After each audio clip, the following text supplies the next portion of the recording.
क्या चांद पर सोना चांदी मिल चुके हैं? क्या चांद पर एलियन मिल चुके हैं? क्या चांद पर पानी या बर्फ का पता चल चुका है? ऐसे कई सवाल आपके दिमाग में घूम रहे होंगे, लेकिन फिलहाल तक ऐसा कुछ नहीं हुआ है। ना तो चांद पर सोना मिला है और ना ही एलियन। अभी तक चांद की सतह पर पानी या बर्फ के भी कोई सबूत नहीं मिले हैं। तो फिर ऐसे में सवाल ये कि अब तक आखिर प्रज्ञान रोवर को मिला क्या है? सबसे पहले इस बात को समझिए कि इसरो अभी तक चांद से आए 3 वीडियो जारी कर चुका है। ये वीडियो अपने आप में खास हैं क्योंकि चांद के जिस हिस्से की ये वीडियो और तस्वीरें हैं, वहां की तस्वीरें और वीडियो इससे पहले कभी देखे नहीं गए हैं। लेकिन रोवर वीडियो और तस्वीरें भेजने का ये काम केवल 14 दिन तक ही कर पाएगा, क्योंकि विक्रम लैंडर और प्रज्ञान रोवर की जिंदगी केवल इतनी ही है। दरअसल विक्रम और प्रज्ञान दोनों ही सौर ऊर्जा पर काम कर रहे हैं। अब 14 दिन तक तो सूरज की रोशनी इनको मिलती रहेगी, लेकिन 14 दिनों के बाद चांद का यह हिस्सा अंधेरे में डूब जाएगा। और जब ऐसा होगा तब विक्रम और प्रज्ञान भी काम करना बंद कर देंगे। दरअसल चांद का एक दिन पृथ्वी के 14 दिनों के बराबर होता है। 23 तारीख को जब चंद्रयान चांद पर पहुंचा था, तब वहां दिन शुरू हुआ था। ऐसा अनुमान है कि 5-6 सितंबर तक वहां दिन ढल जाएगा। और जब ऐसा होगा तो विक्रम और प्रज्ञान काम करना बंद कर देंगे। लेकिन असली परेशानी इसके बाद की है।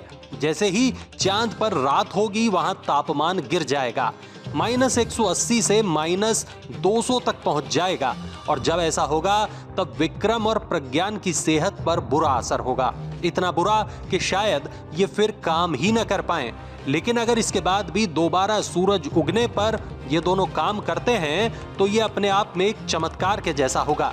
अब दूसरी बात समझिए, चंद्रयान 3, विक्रम लैंडर और प्रज्ञान रोवर अब लौटकर पृथ्वी पर नहीं आएंगे, लेकिन रोवर पर एक डिवाइस लगा है। यह डिवाइस चंद्रमा की सतह को चेक करेगा, पता करेगा कि वहां की मिट्टी में क्या कुछ है। ऐसा माना जा रहा है कि चांद पर यूरेनियम या हीलियम मिल सकता है, या फिर टाइटेनियम भी। अनुमान ये भी है कि शायद वहां सोना भी हो सकता है। इसके अलावा वहां बर्फ भी हो सकती है। दरअसल चंद्रयान 1 ने चांद पर पानी के कणों की पुष्टि तो कर दी थी, लेकिन ये पानी कितना है और क्या इसे किसी तरह इस्तेमाल किया जा सकता है? प्रज्ञान रोवर इन सवालों का जवाब तलाशने की कोशिश करेगा। रूस, अमेरिका और चीन ऐसे मिशन चांद पर भेज चुके हैं जिन्होंने वहां से मिट्टी और चट्टानों के नमूने लिए और वापस आ गए।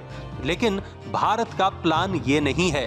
भारत का प्लान मिट्टी और चट्टानों की वहीं पर जांच करने का है। अगर वहां कोई बेशकीमती धातु मिलती है या फिर वहां पानी की पुष्टि हो जाती है तो इसरो शायद अगले चरण में मानव युक्त यान भेजने का प्लान भी बना सकता है। लेकिन इस तरह के प्लान में बहुत तरह की तैयारी चाहिए होती है और अभी तक केवल नासा ही ऐसे प्लान को अंजाम दे पाया है। लेकिन मंगलयान और चंद्रयान 3 के बाद इसरो की धमक पूरी दुनिया में बनी है। अब एक आखिरी बात, अगर सब कुछ सही रहता है तो अगले कुछ दिनों तक प्रज्ञान हर वो राज खोल देगा जिनसे भारत को चांद से जुड़ी हर खास जानकारी मिल जाएगी। और तो और, अगर कभी इंसान मंगल पर जाना चाहेगा तो क्या वो चांद पर बेस बना पाएगा या नहीं?